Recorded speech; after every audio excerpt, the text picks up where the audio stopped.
Hola, buenas tardes a todos. Vamos a resolver el examen EBAU Física de Navarra del año 2024, convocatoria ordinaria. La primera pregunta dice: un satélite orbita alrededor de la Luna en una órbita circular. En esa órbita el valor de la gravedad es un quinto de su valor en la superficie lunar. Hallar el radio de la órbita. Bueno, pues calculamos la gravedad en la superficie. Constante de gravitación, masa de la Luna, radio de la Luna al cuadrado. Sustituimos, calculamos y obtenemos un valor de 1,6. Por lo tanto, la gravedad en la órbita será la quinta parte, 0,32 metros segundo cuadrado. Esa gravedad será igual a G por la masa de la Luna por el radio de la órbita al cuadrado. Despejamos el radio de la órbita y resulta ser 3,91 por 10 elevado a 6 metros. Seguimos. B. ¿Cuál será el periodo del satélite? Bueno, queremos llegar a esta ecuación. Esta ecuación supongo que no la conocéis nadie, pero es muy importante. Es muy importante porque a partir de aquí podemos deducir el periodo, el radio de la órbita, la masa de la Luna en este caso. ¿Cómo llegamos hasta ahí? Supongo que a esta ecuación sí sabe llegar. Igualamos la fuerza de atracción gravitatoria con la fuerza centrípeta del satélite y la Luna. Gravitatoria, centrípeta, y despejamos la velocidad orbital, que ya digo que la conocéis todos. Pero también la velocidad es igual a espacio partido tiempo. 2πr partido periodo. Y por lo tanto, esta expresión al cuadrado será igual que esta expresión al cuadrado. Y obtenemos esta ecuación. Y digo que a partir de aquí podemos deducir el periodo, el radio de la órbita, la masa, etc. Ahora nos piden el periodo. Despejamos, sustituimos, calculamos y obtenemos un valor de 21.940 segundos. C. ¿Cuál será la energía total del sistema si su masa del satélite si su masa es de 5.000 kilogramos? Bueno, pues vamos a deducir también esta ecuación. La energía mecánica es igual a la suma de la energía cinética más la potencial, cinética y potencial. Cinética es un medio de m y ahora v cuadrado será gm partido r. Llegamos a esta expresión, que supongo que sí conocéis, sustituimos, calculamos y obtenemos un valor siempre negativo para la energía mecánica de menos 3,13 por 10 elevado a 9 julios. B. Una muestra radiactiva disminuye de 10 elevado a 5 a 7,72 por 10 elevado a 4 núcleos en 3 días. Hallar constante radiactiva y periodo de semidesintegración. Lo que hacemos es utilizar la ecuación integrada de la ley de la desintegración radiactiva. Esta de aquí, que la habéis visto con la actividad, con la masa y con el número de núcleos. Evidentemente, como nos dan núcleos, utilizamos la ecuación con el número de núcleos. Y de aquí deducimos la expresión para la constante radiactiva. Nos dan el tiempo, que pasamos a segundos, y nos dan las dos cantidades de los núcleos, la inicial y la final. Nos da un valor de 9,98 por 10 elevado a menos 7 segundos menos 1. Periodo de semidesintegración, logaritmo neperiano de 2 dividido constante. Nos da estos segundos, o lo que es lo mismo, 8,04 días. B. La actividad de la muestra ha transcurrido 10 días desde que tenía 10 elevado a 5 núcleos. Al principio tenía 10 elevado a 5 núcleos y calculamos el número de núcleos que le queda a los 10 días. Fijaros que el periodo de semidesintegración es 8. A los 10 días quedará un poco menos de la mitad. La mitad de 10 elevado a 5 es 5 por 10 elevado a 4. Bueno, 4,22 por 10 elevado a 4 parece un resultado razonable. Hemos aplicado otra vez la misma ecuación. Solamente ahora aquí sabemos el tiempo y sabemos el periodo de semidesintegración. La actividad, cuando hayan pasado esos 10 días, será igual a lambda por n. Sabemos lambda, sabemos n, calculamos A. 0,042 becquerelios. C. La muestra a estudio es yodo 131 y se desintegra transformándose en xenón 131. Indica el tipo de desintegración, escríbela. Bueno, pues una desintegración beta, evidentemente. Nosotros, ¿qué tendríamos aquí? El yodo 131 se transforma en xenón 131 y un núcleo que no sabemos, una radiación, una partícula que no sabemos cuál es. Pero sí sabemos que el superíndice se conserva y el subíndice también. El número de la carga y el número de nucleones. Deducimos sus dos valores y resulta ser menos 1, 0. Es decir, un electrón, es decir, radiación beta negativo. A. Definición de superficie equipotencial y relación con las líneas de campo para el campo eléctrico. Dibuje para una única carga, trabajo en una superficie equipotencial, etcétera, etcétera. Bueno, es totalmente teoría. Yo espero unos segundos por si queréis leer el vídeo, la pregunta, y yo paso a hacer el apartado B. Ya. Está complicadilla. Dice, en un punto del espacio x igual a 1, aquí, el potencial eléctrico tiene un valor de 100 voltios. Mientras que en x igual a 10 metros, aquí, x sub 2, el potencial vale 1000 voltios. Fijaros que son positivo y positivo, por lo tanto la carga creadora va a ser positiva. Pero bueno, eso quizás no sea ahora interesante. El campo eléctrico es constante y su dirección coincide con el eje OX. Lo que no sabemos si será hacia la derecha o hacia la izquierda. Hallar el módulo y sentido del campo eléctrico. ¿Por qué va hacia la izquierda? Recordar que las cargas positivas se mueven espontáneamente hacia disminuciones de potencial eléctrico. Pero también sabemos que las cargas positivas se mueven en el mismo sentido que el campo eléctrico. Por lo tanto, el campo eléctrico es hacia la izquierda y por lo tanto tendrá un sentido negativo del eje X. Vamos a calcular el módulo, un poco más complicado. Vamos a aplicar el principio de conservación de la energía mecánica. El incremento de energía potencial sabemos que es igual al valor absoluto de la carga por el aumento de potencial eléctrico. También sabemos que la velocidad al cuadrado es igual a v sub c al cuadrado más 2ae, cinemática. 2ae. Y la fuerza es igual al valor de la carga por el campo eléctrico, por el módulo del campo eléctrico. Al final, ¿qué tenemos? Que la energía cinética, que es igual a 1/2 de mv cuadrado, será igual a 1/2 de m por v cuadrado, por todo esto. Aquí se empiezan a ir cosas y me queda Q, valor absoluto de la carga, por el campo eléctrico, por el espacio. Y ahora, incremento de energía potencial más incremento de energía cinética es igual a 0. De aquí deducimos que el campo eléctrico es igual a menos el incremento de potencial eléctrico dividido el espacio. Nos da un valor de 100 newton por coulombio, pero como sabemos que va hacia la izquierda, sería de menos 100 I newton por coulombio. Bueno, complicado. B. Razonar en qué punto de los dos anteriores debemos abandonar un electrón para que se dirija al otro. Los electrones siempre se mueven hacia aumento de potencial eléctrico. Por lo tanto, habría que dejarlo en x1, iría echando leche hasta x sub 2. ¿Con qué velocidad llegará? Principio de conservación de la energía mecánica. Habíamos llegado a esta ecuación y por lo tanto hemos llegado hasta aquí. Despejamos v, sustituimos, calculamos y obtenemos un valor de 1,78 por 10 elevado a 7. Esta ecuación la teníamos de antes. ¿De acuerdo? Bien, y aquí es lo que hemos explicado. Si queréis leerlo, pausar el vídeo y yo sigo. 4. Explicar la refracción y enunciar sus leyes. Bueno, teoría pura y dura, no voy a enrollarme aquí. Yo sigo avanzando. Aquí sigue la pregunta, la respuesta a la pregunta. Y yo paso al problemilla.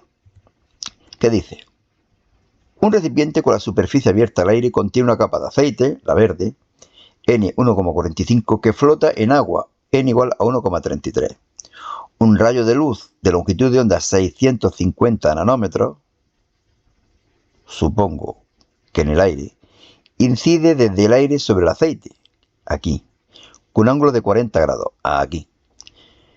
¿Cuál es la velocidad del rayo en el aceite y en el agua? Bueno, velocidad es igual a C partido N. Lo conozco las dos cosas, todo, sustituyo, calculo y obtengo. Cuanto mayor es el índice de refracción, menor es la velocidad, como vemos aquí. B. ¿Cuál es la longitud de onda del rayo en el aceite y en el agua? Lo que vamos a hacer en el aire es calcular la frecuencia. Nos da un valor de 4,6 por 10 elevado a 14. V es igual a lambda por F, sabemos V, sabemos lambda, pues lo conocemos todo. Y tenemos en cuenta que la frecuencia solo depende del foco emisor. Y por lo tanto la frecuencia de este rayo es la misma en el aire, en el aceite y en el agua. Y por lo tanto, la longitud de onda será igual a V partido F. Sabemos V que la hemos calculado, sabemos F que también lo hemos calculado y obtenemos las dos longitudes de onda. Cuanto menor es la velocidad, menor es la longitud de onda. C. Hallar el ángulo de refracción del rayo al atravesar la superficie aceite-agua, es decir, aquí. Podemos hacerlo en dos fases, calcular este ángulo y luego este de aquí, o pasar del aceite y hacerlo directamente desde el aire hasta el agua, que es lo que yo he hecho. Desde el aire hasta el agua. Aplicamos la segunda ley de Snell, lo conozco todo, sustituyo, calculo y obtengo un valor de 28,9 grados. Evidentemente se acerca a la normal. Y D. Hallar el ángulo límite en la superficie aceite-agua. Aceite-agua. Aplicamos la ley de Snell para el ángulo límite. Seno de I, que sería el ángulo límite, seno de R, que sería 90. Segundo medio, que es el agua. Primer medio, que es el aceite. Sustituyo, calculo y obtengo un valor de 66,53 grados. 5. Una onda plana, longitudinal y armónica se propaga en el sentido positivo del eje X con una velocidad de 2,5 km por segundo. Lo ponemos, 2.500 metros por segundo. Siendo su longitud de onda 20 centímetros o lo que es lo mismo 0,2 metros. En el punto X igual a 0, la elongación es máxima. Y en el instante 4 por 10 elevado a menos 5. Es decir, que la elongación vale igual a la amplitud, que vale 5 por 10 elevado a menos 4 metros. Los 0,5 milímetros que los paso a metros. Hallar la expresión matemática de la onda. Bueno, pues tengo que ir calculando cuánto vale la amplitud, cuánto vale omega, cuánto vale k y cuánto vale phi sub 0. V es igual a lambda partido t, por lo tanto t, lambda partido v, conozco las dos cosas y obtengo este valor. Y ya podemos saber el valor de omega, 25.000 pi radianes por segundo. Pero también podemos saber el valor de k, 2 pi partido lambda. Fijaros que ya sabemos omega y k. Vamos a calcular ahora el valor de phi sub 0. Nos dicen que la elongación para x igual a 0 y t igual a 4 por 10 elevado a menos 5 es igual a 5 por 10 elevado a menos 4. Eso será igual a la amplitud, que es 5 por 10 elevado a menos 4, seno de omega t menos kx más phi sub 0. Sustituyo en t y en x los valores que me dicen. Y de aquí deduzco el valor de phi sub 0 y resulta ser menos pi medios radianes. Ya lo conozco todo y esta sería la expresión de la onda. Y aquí ahora una pregunta que no sé si es que la han puesto acaso hecho para que razonemos o ha sido un error. Yo lo he contestado de dos formas. Nos piden que calculemos la elongación, la velocidad y aceleración en el punto x igual a 1 en el instante t igual a 4 por 10 elevado a menos 5 segundos. Fijaros que lo normal sería hacerlo de esta forma. La elongación sustituyo con los valores de omega, de t, de k, x, phi sub 0, v la derivada y a la derivada. Y obtendría estos tres valores. Y es posible que sea esto lo que estén pidiendo. Pero si nos fijamos en una cosa, cuando ha pasado este tiempo, la onda aún no ha llegado a 1 metro. Fijaros que si yo calculo el espacio que recorre la onda en 4 por 10 elevado a menos 5 segundos, sería igual a la velocidad por el tiempo, que es 0,1 metro. Es decir, que cuando ha pasado este tiempo, el espacio recorrido, la onda ha recorrido solamente a 0,1 metro. Por lo tanto, el punto que está a 1 metro aún no ha empezado a vibrar. Y podríamos decir que como la onda no ha llegado, pues la elongación es 0, la velocidad es 0, la aceleración es 0. ¿De acuerdo? Pero no estoy seguro. Quizá haya sido un error y nos estén pidiendo que hagamos esto. Así que yo primero lo contesto lo que creo que es lo más correcto y en segundo lugar sustituyo las ecuaciones y esto es lo que me da. ¿De acuerdo? ¿Qué recomiendo yo? La parte de arriba, la parte superior. ¿De acuerdo? 6. Tres conductores rectilíneos A, B y C de grosor despreciable, muy largo y paralelo entre sí están situados en el plano XY, como indica la figura. La distancia entre A y B, 2 centímetros, entre B y C, 1 centímetro. Las corrientes que pasan por A y B son 12 y 8 amperios con el sentido marcado en el dibujo. A hacia afuera, B hacia adentro. El punto P está a una distancia de 3 centímetros, aquí. A. Hallar y dibujar el campo magnético que crea el conductor A en el punto P. Regla de la mano derecha.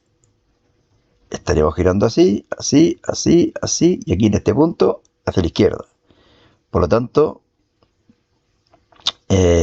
sentido negativo del eje Y. Por eso aparece aquí un signo menos y una J.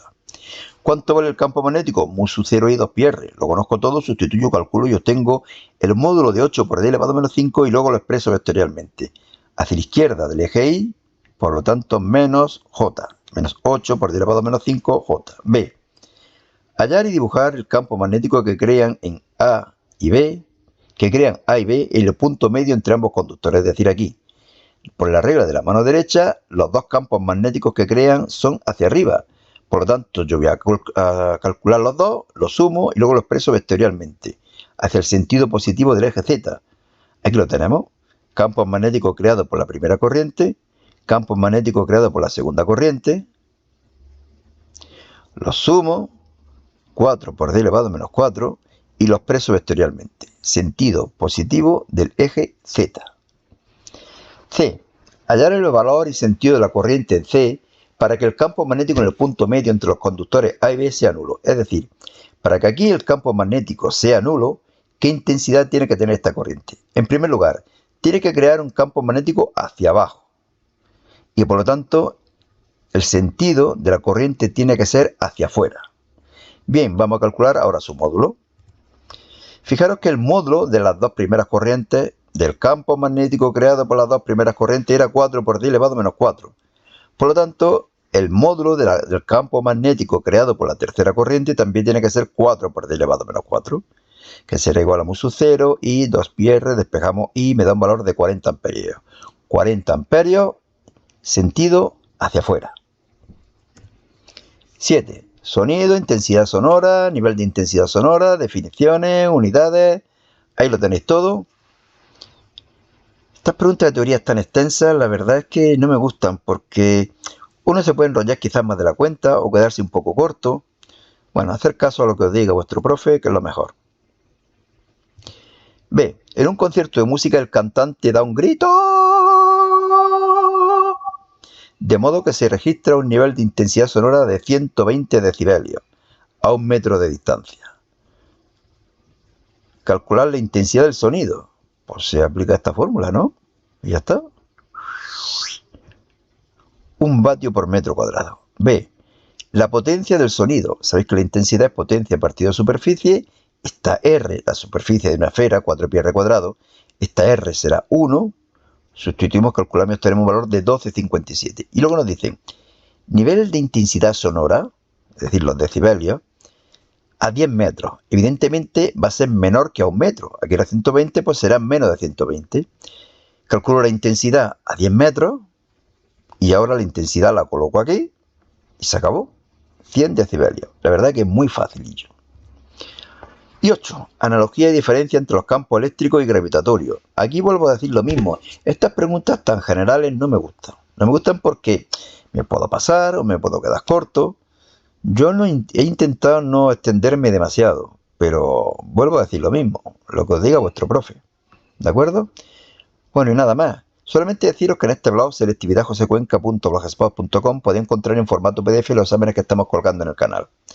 Yo aquí lo que estoy haciendo es leer y explicar el blog.